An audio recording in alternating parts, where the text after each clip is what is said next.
Hi, everybody. Welcome back to Stories with Bree. I'm super excited about my guest today. Her name is Jasmine Buck, and she is, I'm getting this from your bio, you're a mommy.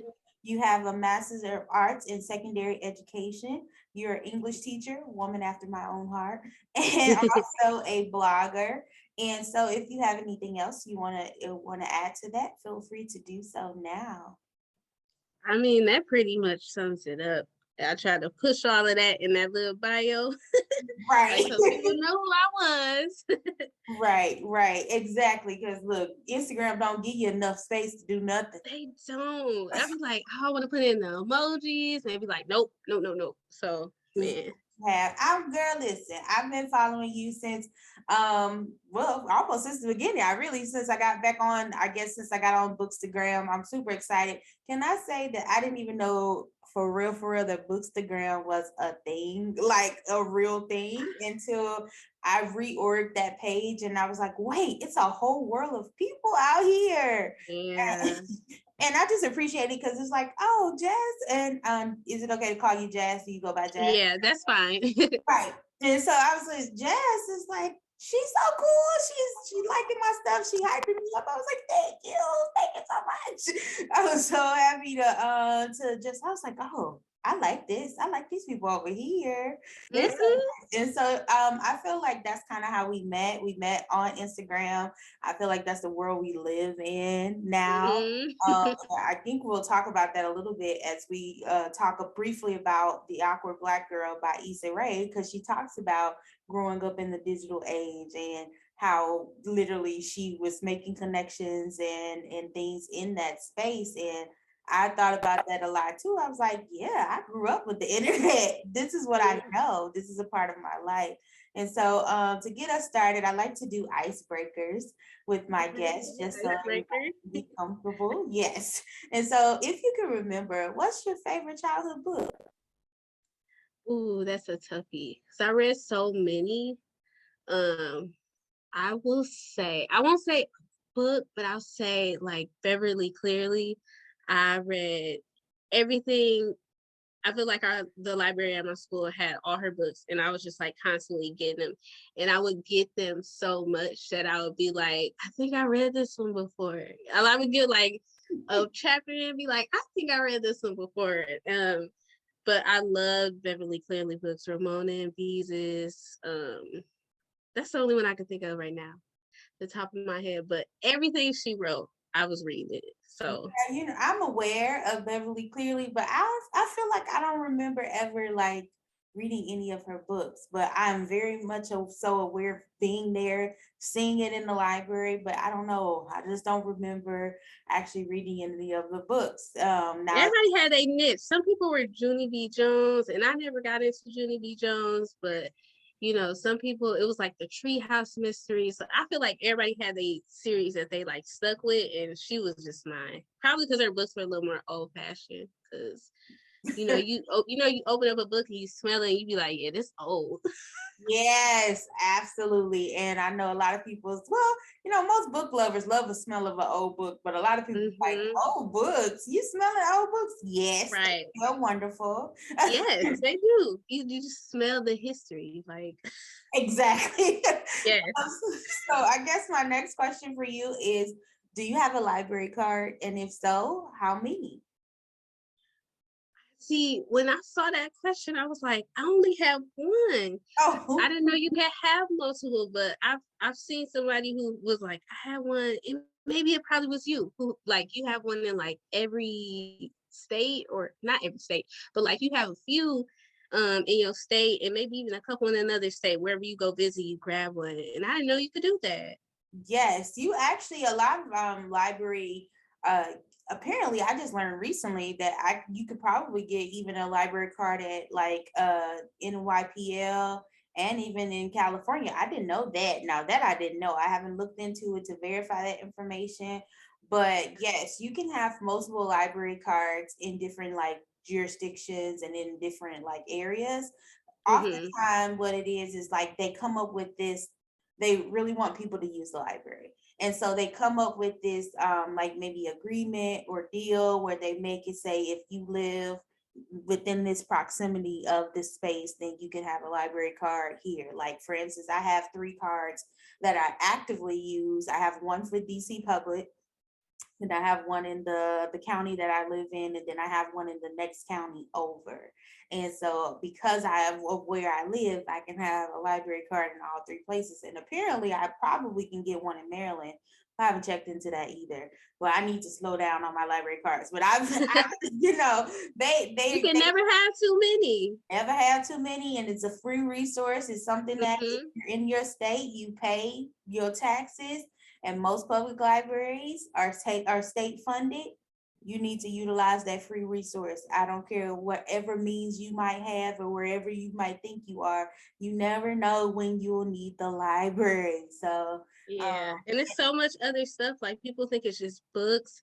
I remember a couple summers ago, I took a class, and like the amount of classes they had, just like free classes. Like, so it's so much more than just books. it absolutely is. And so I'm an advocate. Of course, I'm a librarian, but I'm also just an advocate for reading and being inside the library. So for you, do you prefer digital or pen and paper? Um, I was 100% pen and paper, like no, nothing else. And recently, I discovered this author, and her book was only an ebook, and I said, "Well, I gotta read that book." So I'm just gonna have to get the ebook, and it wasn't a very long book. And I read the book, and I was like hooked on her. And a lot of her books I was discovering were ebooks, and I'm like, you know what? I'm just gonna do it. And so now my actual physical library is not that big, but like my e-reader, it's like just books, books, books. So now I'm a little bit of both, but if I had to choose, it'd definitely be pen and paper. Pen and paper. Yeah, I'm more of a digital girl, but I can use pen and paper every now and then. Like when I do my budget, I have to use pen and paper. I know that's kind of like Mhm. weird because most people do a digital budget, but for me, the physical act of writing out my budget kind of like helps me to just Yeah, on paper and see what kind of money and coins I'm working with, what I'm not working with.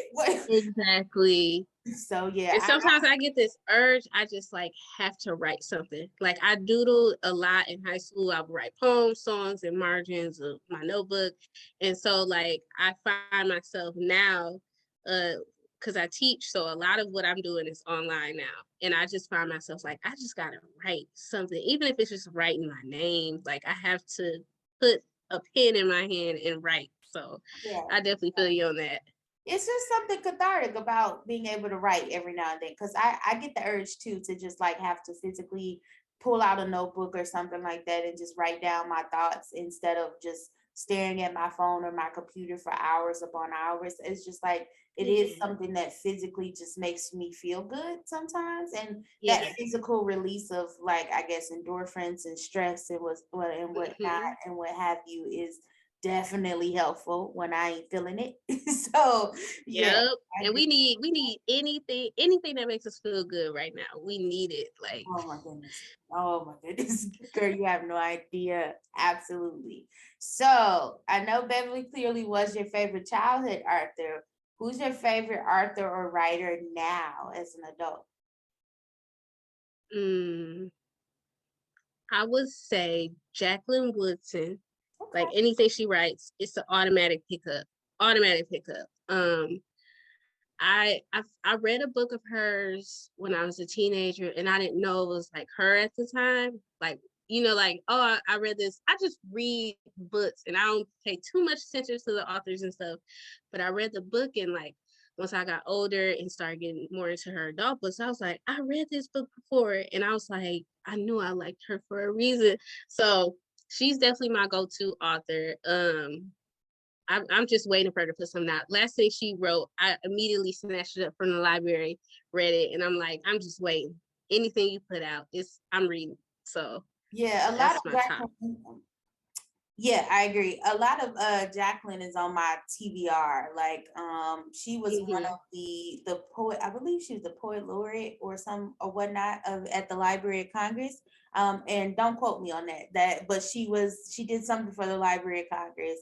And I just had the opportunity to like really engage with a lot of her teaching, her Arthur's talks and things of that nature. So I know her as a writer through a lot of that programming. I just have Yeah. not sat down enough time to like physically read any of her books, but I just know her more of as an intellectual and her doing her talks.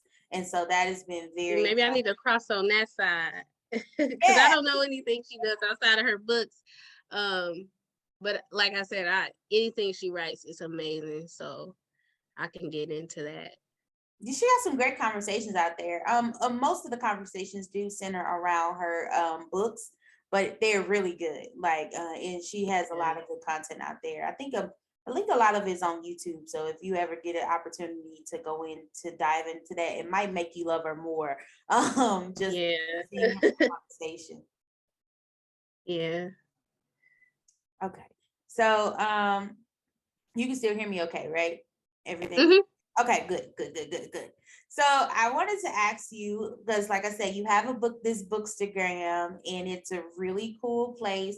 And I noticed you do a lot of reels and stuff like that. And so you said that you used to doodle a lot and doodle, because I don't want anybody to mistake that for, feces or anything. So you used to write a lot in class and stuff, which makes sense as to why you're now an English teacher, which is pretty cool. But do you consider yourself a creative?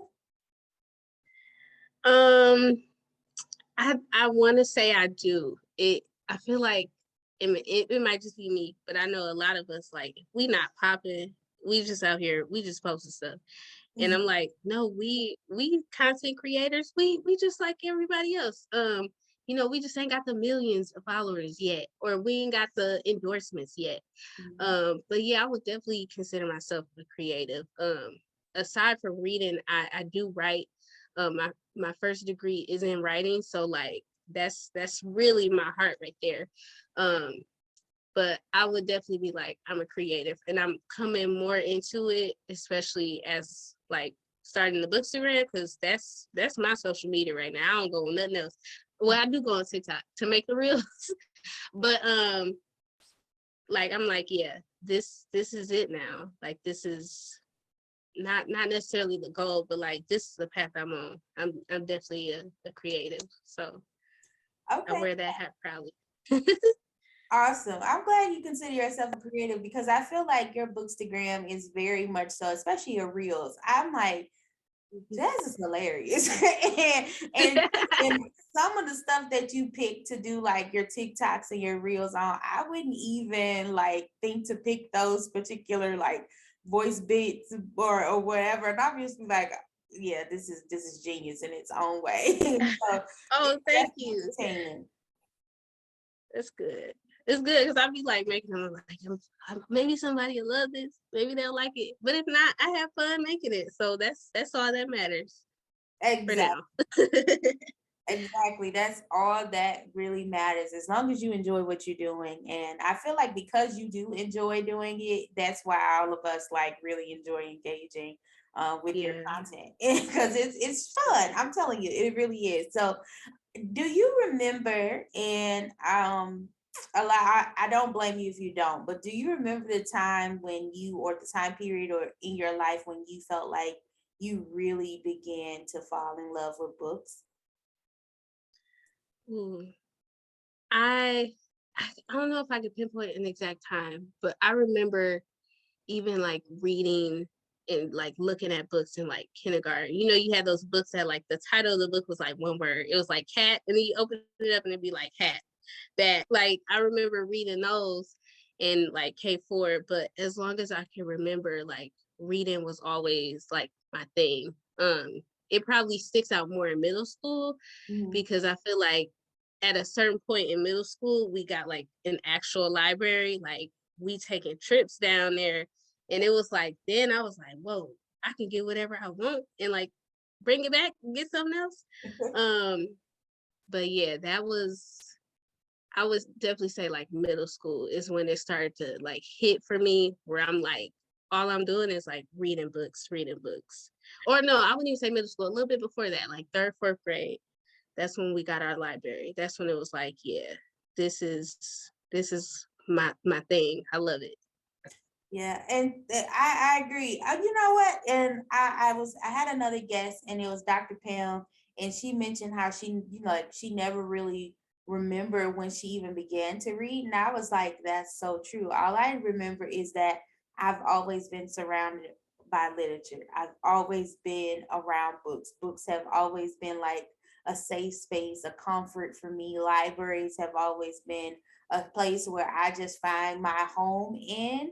And I, of course, ideally, when I'm a kid, I'm not thinking about being a librarian. I'm just kind of like, I love books and that's what I love. And then eventually that path kind of led me to becoming a librarian.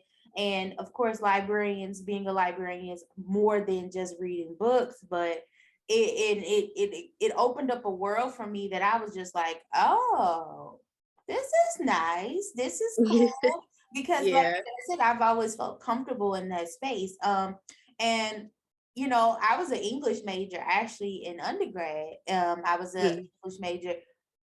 I always said that was one of the worst decisions I ever made because being an English major, they don't take into account that you might have 4 or 5 other classes. And so one Mhm. class, imagine taking more than one English class in the semester, but one class can have like 20 books that they want you to try to Mm. read in a semester. And I was like, who finna read all this?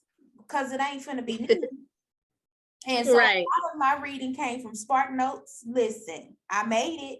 I was able to Woo. engage in the conversations, but a lot of my reading came from like Spark Notes. And then I got really burnt out because of Yeah. that. Did you experience that as well as being a writing major and also going to school for education? Did you get burnt out at any point with reading? And how did you Oh, come back to that? absolutely. Like, cause with my master's, I started when I was pregnant, so I took nice breaks. Failed a class here, not ashamed. Failed a class there, had to take something over. All of that in that time period, I didn't do a whole lot of like pleasure reading. I had just started teaching, so like I'm trying to get my footing over here, and spending too much time at work, at school, mommy, like it was a lot. And so for a while I didn't read like nothing. Like I go back on my Goodreads, like reading goals, it's like zero, zero, zero, zero. So I think I would say I kept like reading here and there. I would have like a break off from work and I would finish a book. But after once I went back, I would, put the books aside. But I feel like last year, um, I don't know what it was. It probably was like my mind manifesting this stress, like something has to give. And I think I picked up uh N.K. Jemisin's book. I had bought the whole Inheritance trilogy, like the big, thick book. And I read the first one and it was like, I was like, well, I'll get to the second one whenever. And I just like started picking it up. And that's like a 400 page book. And I finished that like in 4 days. And then it was like, here we go. And from then I was just like reading books, reading books, reading books, reading books. And like, it wasn't, I've been on that kick from like, I would say it started like November last year and I graduated in December. So that's probably what it was. I was like, last semester stress, I got to do something. And I just picked up books and I've pretty much been reading like nonstop since then. And that is the most consistent I've been with reading in a while because everything else is just like, we don't have time. We got to get these papers graded, you know, all this stuff. So I definitely had that burnout where it's like I don't have time to read. There's nothing that's piquing my interest enough for me to stop and read. But that last semester, I was like, it's either this paper or this book, and I would usually choose the book. Um, but yeah, I definitely had those burnouts. Yeah, you said a lot, really. And that's not to say, not anything negative or whatever, but it's just Yeah. like I'm just focusing back in on all of these hats that you wear. Like you Hmm. just mentioned trying to struggle through, grad school because you were pregnant. Then you also had, you had to work, I'm assuming full time to Yep. keep yourself afloat, and you're trying to be a student, and then now you're trying to get back into reading, and then also you create this bookstagram and all of these different things. I'm not sure where your timeline is for your bookstagram. How do you manage to do all of these things? How are you doing this? And you're a teacher, so Yeah. you have students, you got to grade their stuff, and you have to kind of in many ways be the counselor and everything else for them. So how are you doing this? How are you, like, I know you said that reading is a part of your self-care, but what else are Hmm. you doing, and how are you managing that, and what else are you doing for self-care for yourself so that you can stay creative, so you can always have these ideas for your social media? Yeah, that's a $1 million question.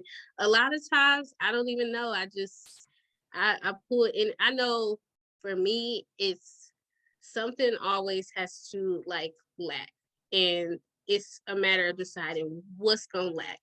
I know with teaching, my my boss and everything, they're pretty lenient. They know everything I'm going through. So like, if I oh, grades aren't up to date here. Okay, that's fine. Catch up next week. So maybe that'll fall to the wayside. I always got to be on top of being mommy. So like she's priority in making sure that she's good, but as she gets a little bit older, it gets just a little bit easier in some areas. Like, now she's chilling in the living room and I don't have to worry about it. A couple years ago, I don't know. But reading, I know it's a lot of nights I go to bed late and I don't care. I'm finishing this chapter. Like that's a little bit part of self-care. I even wake up a little early sometimes, be like, okay, let me get this one chapter in. And the content is it's not, I won't say it's like easy, but it's like, oh, I'll get an idea real quick. And I'm like, let me go record this right now, put it in the drafts, put it to the side. So it's kind of just like this quick, like, what can I give here? What can I give there? And obviously while I'm giving something here, some ain't gonna get it. And I've learned to accept that, like, if it don't get done, it don't get done. It's not the end of the world. They're not gonna fire me because, you know, who gonna teach the classroom? We Exactly. got teachers leaving by the hundreds, so they're gonna be like, oh, okay, whatever, we'll make it work this week. Um, like I said, the content is pretty easy. I tend to like get a idea and I'm pretty impulsive with things, so I'll just like record it, put it to the side, and then the reading, like anything that's whatever's left over from the rest of the day, I'll give reading my attention. And like I said, some books are so good that I'll be like, it's 1 a.m. Let me go and lay down. But even though that's probably bad self-care, for me, it's like I need that time. Mhm. Sometimes it means sacrificing a little bit more time during the day, and that's fine. And I'm pretty like transparent even with my kids. Like I'll be like, yo, I was up reading this book last night, so I'm a little tired. And they'd be like, well, what book? And I'd be like, I'm glad you asked. And then so they are very understanding where like if I come in and I'm like, y'all, I'm tired, but it's because I was reading this book, they'll feed off that energy and be like, okay, tell us about it, tell us about it. So you know what? It just happens. I just take it day by day, and if something don't get done, it don't get done. I know So that's right. What grade do you teach? 7th grade. Oh, girl, listen. Them kids Yeah. ain't thinking about you. Oh no! Look, they be like, "You went to bed at 1. I went to bed at 3 playing Roblox." Like Oh my gosh. they be like, "You beat me to bed." I be like, "Okay, we both gonna be sleepy today, so let's get through this lesson." That's how you got the perfect grade, because they gonna be, not only are they gonna be curious Yeah. about what you're reading and stuff like that, but they also gonna be understanding because they like, listen, I was up too. I was up. Kids don't talk on the phone like that no Right. more, but they was like, I was Oh up, no, they be online. right, up online on YouTube, whatever, doing the same stuff we do. Hmm. Which Right. brings me really to kind of deep diving into, and we can talk, we'll go back into some other questions and stuff, but it kind of brings us to Awkward Black Girl, because Yeah. that's a good transition into Issa's book, because she talks about how she was online dating, how she was doing all this stuff with Yahoo Messenger. Mm-hmm. I was like, first off, these kids will never know what AOL and Yahoo Messenger did for us. They will Right. never know. And like, Yeah. it cracks me up. Even I think I put up a post. It cracks me up these days seeing ASL, because it's for the longest. It took me forever to figure out what they were talking about, because I was like, why y'all keep asking people what their age, sex, and location is? Why? And then when I realized that it was an acronym for as hell, I was like, really? Oh my God, that blew my mind. I was like, wait, where did the L come from? Like, what? I'm so confused. Like, Like what? I don't be understanding what they say. The math ain't mathing. Like it ain't. It it, ain't. it ain't mathing. But when I realized it, I was like, these kids come up with some weird stuff, and I'm like, have I aged out? But it cracks I me up. think we are aging now. And every day I'll be like, oh, I'm cool. I'll be doing like the TikTok dance. It be like, stay off TikTok. Cause it ain't. I was like, but I thought we had an arrangement. Like they be like, nope, nope, nope. So funny. Yes, that's hilarious. I think my aunt, she put up a post a while ago about one of her friends' daughters talking about 30-year-olds on TikTok. And I was like, wait a minute. I Wait. am hurt. I'm hurt. Like, wait a minute. Like, wait, when did we become lame? I remember my parents and them being so cool. I thought they were so cool in their 30s. Man, I thought my teachers, and I'm realizing now, like my teachers were my age when they taught me, and I was like, oh my gosh, Yeah. they're so like they have it so together. They're so amazing, and I'm like, no, they did not have it together. They was planning them lessons in the car on the way to work. They was struggling.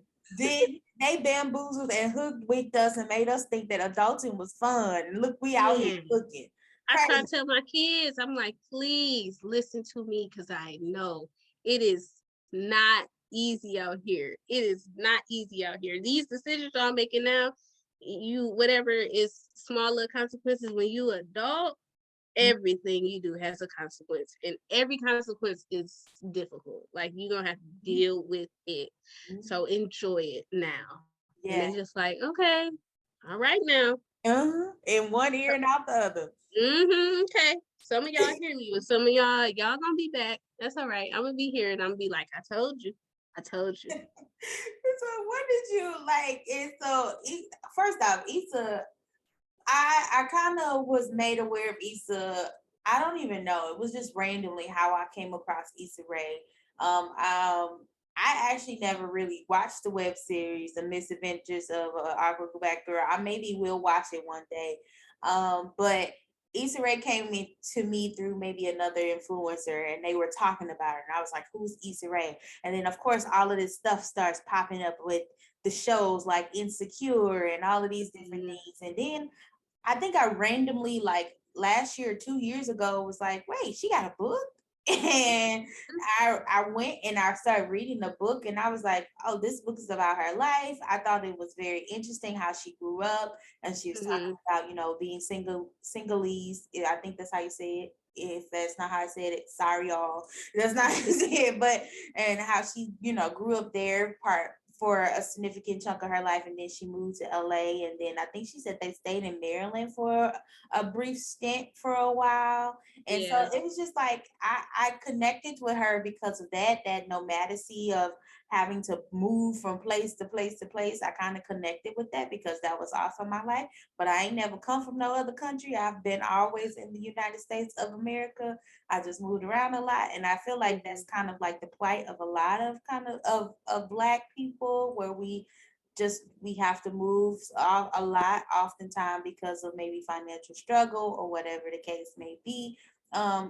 Issa didn't give off to me that they ever really struggled, because I believe her dad is a doctor.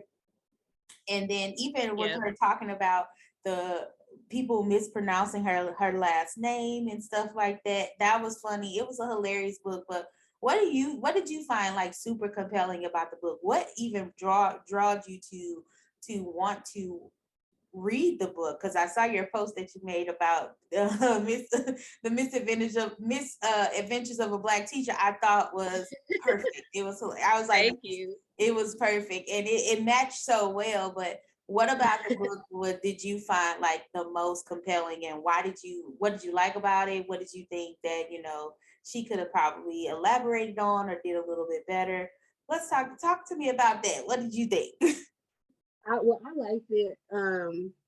I like you. I've recently seen the series, but like I heard about her when Insecure came out, and I was like, this girl, she cool. She awkward. Like I'm awkward. Like we here now. Right. She bringing the awkward Black girl to the spotlight. I love it. So I didn't realize she wrote a book, but I think I saw it at Target, and I was like, wait, is that Issa? I was like, let me go grab that book now. But I really thought it was funny, and it matched like her personality, the awkward Black girl. Like you read it, you like, girl, why you say that? You like chuckling along with it. I'm like, this is it felt like an interactive book, but not really like, like I'm curious to see how it sounds like on audio book or something like that, because I feel like I will be laughing as I'm listening to it. But I enjoyed hearing about her background. I thought it was super interesting to know. It's always interesting to me to see somebody's like come up, because we see like when Insecure came out, we see like Glossy, she on HBO, like we know she getting money off of this, and then she just like her career takes off. And so it was nice to see like her struggle, the come up and all that stuff. And even like watching the YouTube series, I didn't finish it. I think it's like, I don't know how many episodes, but I'm like on episode 8 or whatever. And you like, she really had it this whole time, and we just now seeing it. Yeah.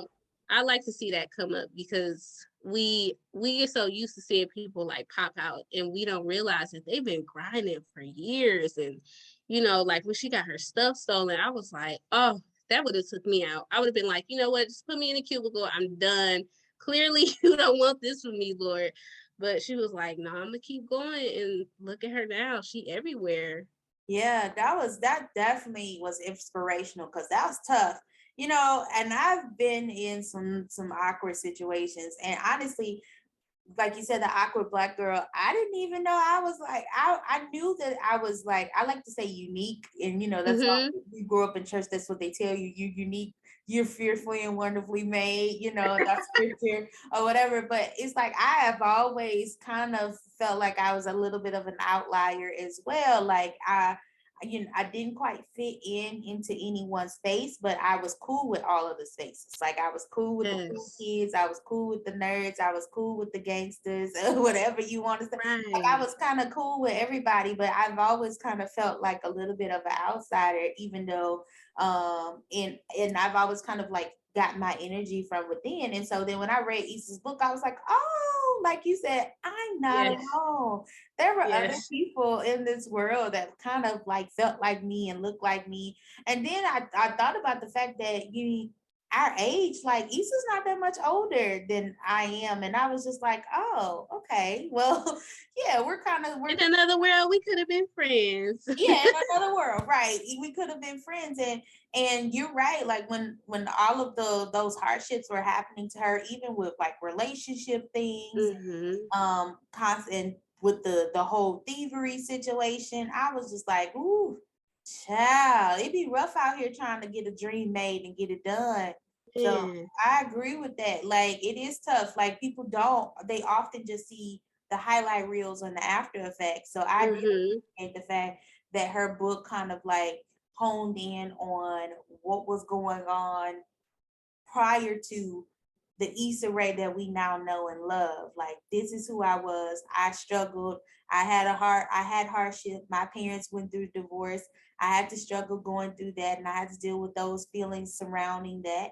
And it's like, oh, I'm still a regular person. I still feel like Issa, even with all her glam and she's not necessarily high maintenance, but without her glam and who she is now, she still gives you that very good, much so homegirl vibe. Like if Yes. you met her in a cafe or something like that, y'all could just be cackling and talking and chatting it up, and Right. you forget that she's Issa Rae. Mm-hmm. And I like that about her. And I did read the audiobook, and she actually is the one that's reading her own audiobook, and I like her voice. it's She has hilarious. a nice voice. It's hilarious. I said Issa is, and I was reading it while I was at work, and I think I was like doing some I was doing some book stuff, something digital or whatever, because I work in Mm-hmm. station. And there were points where I was like, I know Issa didn't just say that. Like, I know she did. Right. It's like, why is you being like this, girl? It was so funny to me though, but I like there were moments where you literally audibly laughed because I Mm-hmm. was like, this lady is nuts.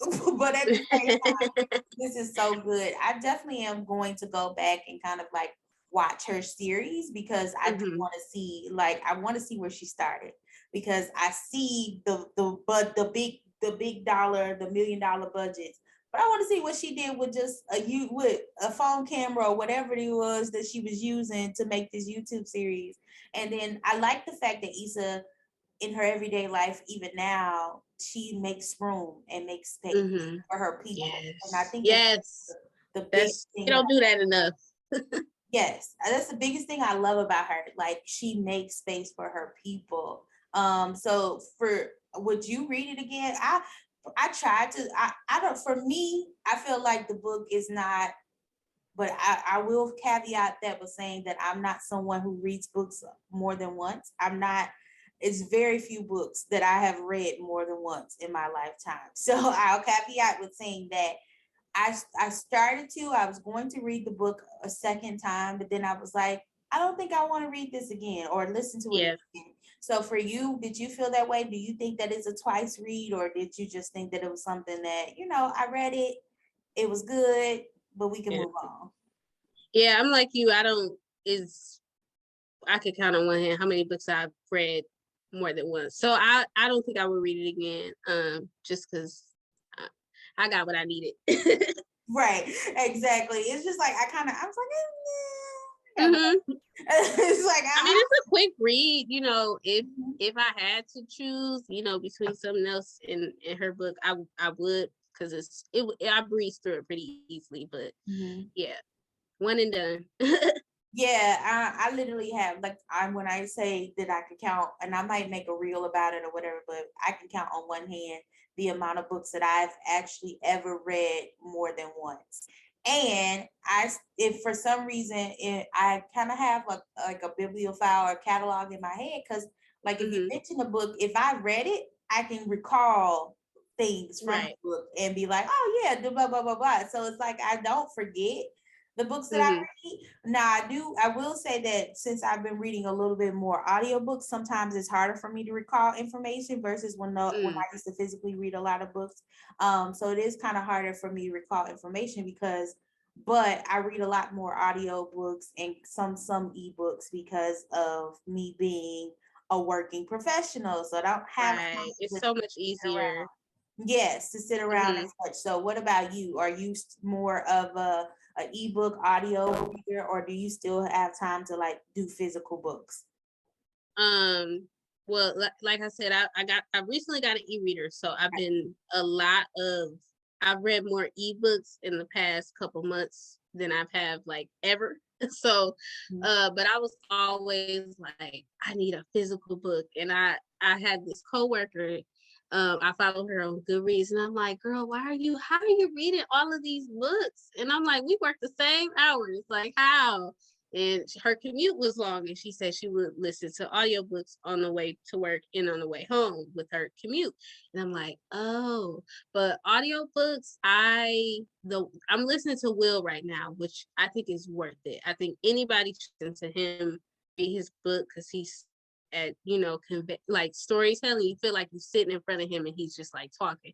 But I don't do audiobooks. If I had to choose, I do like the ebooks because it's just convenient, as far as like carrying things around, because I read a lot of series growing up, and so it'd be like 500 pages of this big old book. So I would say ebooks. Ebooks. Yeah. Yeah. I still love to have physical books around me. Like Mm-hmm. I enjoy having them around me. I Me and ebooks are hit or miss. Like I try my best. Like there are some books because they were cheaper. I bought them as ebooks. Mm-hmm. And audio, I'm an audiobook snob. Like there has to be a specific type of person how you're reading it. If you're very monotone and it doesn't seem exciting, I cannot. You are going to put me to bed and I am not going to be able to. So there are some books where I literally check them out as audiobooks, Mm-hmm. but because of whoever, even if it was the author themselves, because of how they was reading the book, I say, listen, let me go ahead and put a hold on this ebook because I am able. I'm not going to be able. Will is on my list, and I am so glad that he is reading his own book because I honestly feel like I love books more when, especially if they're like memoir based or autobiography. Uh-huh. I like it a lot more when the author is reading the book themselves because then you get to see or hear all of the nuances and the emphasis of where they wanted to place things and how they wanted things to be said versus somebody who's reading it for them. You don't quite get that feeling. And that's just for me personally. So I definitely plan to put him on my checkout. But that checkout, I know that holds for that wheel book is a mile long. Okay, I had to buy the audiobook because I put the audiobook and the physical book on and Libby was like several months. I said, okay, I'm trying to read it for a book club at the end of the month. So I don't know if I can wait that long. It's bananas, the Yeah. wait list. Oof. So you're a part of book. Do you have your own book club or are you a part of the book club? I'm a part of one. It's Melanin Uncorked. Last month they did in Every Mirror She's Black, and then it's Will. I forgot the next one that's coming up, but I enjoyed it. Last book club I was in high school, so and I'm always like I need like book friends to like discuss with because I'll be going crazy in my room like what is happening and nobody to talk to about it. So Wow. um, this is fun. This is my first grown up book club. You know what's strange? I have never been a book club person till now. Mm-hmm. Like I just never. But I also would once again another caveat. I would caveat that by saying that I was probably extremely introverted and more isolated when I was in my younger years. And so, but now within the last 4 years, because I live on my own and stuff, I need more community Yep. because I didn't realize that that was a part of me that I was kind of like missing. So, as what I think people call it like an ambivert. So, I Mm-hmm. enjoy having conversations with people. I enjoy engaging and talking, and a lot of that has kind of was missing from my life because of living on my own and moving away from my immediate family. And when you Mm-hmm. start living on your own and you've also moved away from your safety net, you really you don't realize how much you actually Mm-hmm. take in and how many cues and things you take in until you're not really getting that as much. And so I started joining book clubs because I wanted to build a community again and I wanted to have that. And I definitely enjoy it. Our book club, I'm a part of Brown Girls Book Club. I'm also a part of another book club that I don't tell everybody about because it's my safe space. But Yep, I feel you. but I'll tell everybody about that one. But Brown Girls Book Club, I definitely highly recommend. It's on Meetup, and we have people from all around the country that actually joins the book club. And our book last month was Anxious People, and it was pretty good. I will give that. And then this month, I can't remember what it is because I'm not going to this month, but it was nice. So you mentioned that you've been reading books all year. So what's your reading goals for 2022, if you have any? I don't really I have one. do. I I once I got back into the reading groove, with school and everything, I kept them low. Like I think a couple years ago I had like 12 and I ended up not making that because I I had to take the Shakespeare class, and child, that was ooh. Yeah. So I was like, you know what? We did what we did. And I sure put them Shakespeare books on my list because I said, I'm going to get some credit for these.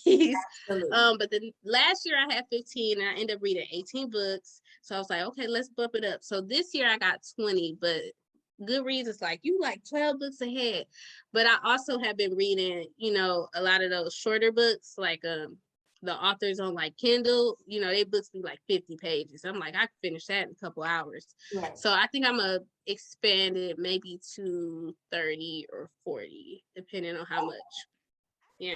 Make a Goodreads account. I don't have one. At least I don't remember making one. If I do have one, I don't remember the password. But I need to make a You're not missing out. Yeah, it don't count. If I have one, it's been years. Like, and I probably had to make one for a grad school project or something like that. But I don't have one. I like it for the recommendations, and I think that's why I started it, because I'm a big, like, I find a book, I like it, and I'm like, okay, I need to read something else like it. So I'm like, I need something where somebody gonna give me a recommendation. Right. So that's why I started mine. That was like 4 or 5 years ago. So okay, that's exactly what I was about to ask you. How did you choose your book? So you kind of just like pick a genre and then you dive into it, or you pick an author and kind of like deep dive into all of their work. Is that how it works for you? Yeah, when I was in high school, I read a lot of like those dystopian and sci-fi fantasy series. So for a while, it was just honestly me reading the next book and the next book and the next book. And so now I'm getting more into like standalones and stuff like that. But it's still like, oh, this author, I'm on it. I'm going to read everything. Your catalog now, or yeah, everything. Don't like Kenny Ryan. I found out one of her books. I think it was like free, and like now I got like 4 of her books on my bookshelf, 2 on my e-reader. So yeah, I pick an author, I pick a genre, and I'm like, this is what I'm in, because I'm one of those mood readers. So I understand. I feel like for me, through like middle school and high school, it was J.K. Rowling with Harry Potter. I feel like that series carried me all the way through those years. And I like, the crazy part about it is like, it's been what, 25 years or 20 years of Harry Potter, but I'm just like, what? Like, what? And books carried me all this way. yes, and I'm still a huge fan. I love it. I was actually considering going back to reread all of the books over, but I was like, I'm not gonna physically sit nowhere and read it. So I was thinking about doing like the ebooks. I mean, not the ebook, but the audio. Not 100% sure. I would love to though read it to see what it sounds like, how I feel about it now as like a fully grown 30-some-year-old woman. How I feel about the books now versus how I felt about them, you know, during my teenage years. Will I now be annoyed by Harry and Ron, Hermione, you know, or you know, do I have the same feelings that I have? Like, I watch the movies and stuff every year faithfully, once or twice a year maybe, but I watch them all the time faithfully. But I have not read the books literally since the last one came out in high school. I did buy Harry Potter and the Cursed Child, which is not technically a J.K. Rowling book, but I bought it when it came out, and I was super excited about it, and I was super hype about it. And then also my favorite author is Eric Jerome Dickey, and he has carried me for a mighty long way. I was so sad when he passed away last year. And like, I was just like, this how we gonna start my 2021?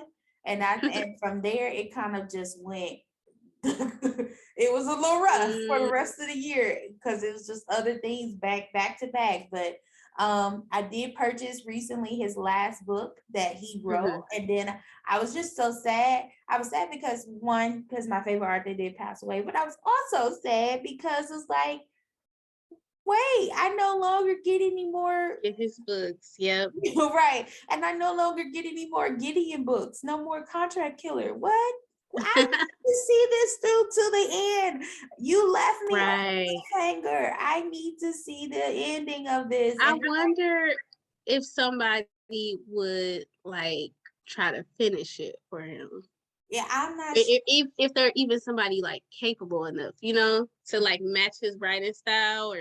Oh my God. I don't know if there's anybody that can match his writing style and how his Mhm. brain worked, because that man would put words in that book. I would have to go pick up a dictionary to see what the word meant. Cause I'm like, bro, what is that? Or I love when I'm reading and I have to stop and be like, what's this word mean? I love $10 words, as I call them. I love $10 word, but his books was full of it. And like, when they lumped him into what is considered urban fiction, I was like, ain't Mhm. nothing urban about this. Like, you know how many words I've learned, how many different languages I've been exposed to from his literature. Mhm. And so it was like, because normally when they say urban fiction, they're trying to say that this is kind of like less intelligent, not really, Yeah. and it really bothers me because it's always Yeah. much so people of color, and Yep. it frustrates me. Always. I just read a book, I guess it'll be urban fiction.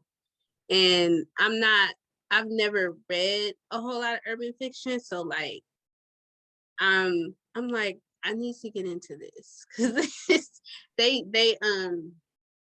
the way, like you said, the way they market it, you be like, ooh, I don't know, if I want to read that because y'all giving me I'm not a real reader vibes, or this is not real art. And it's like it is.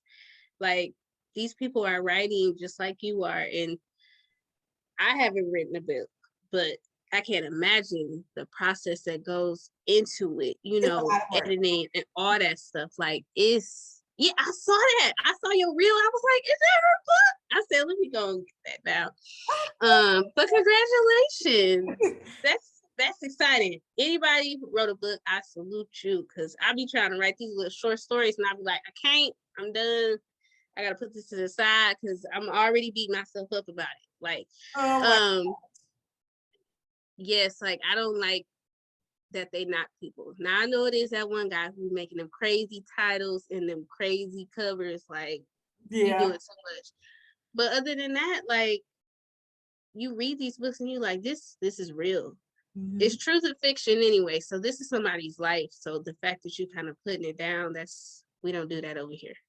No, we don't. And urban fiction carried me through some years, and I haven't Mm-hmm. really read a lot of it in. Well, let's see. I don't remember when I think the last one that I may have read that would be considered kind of urban fiction is a author that I actually worked with. His Mm-hmm. name is Anthony Watts, and the name of the book is Work in the Pews. And that Mm-hmm. came out in like 2019. And that's probably Mm-hmm. the last like urban fiction book that I've read.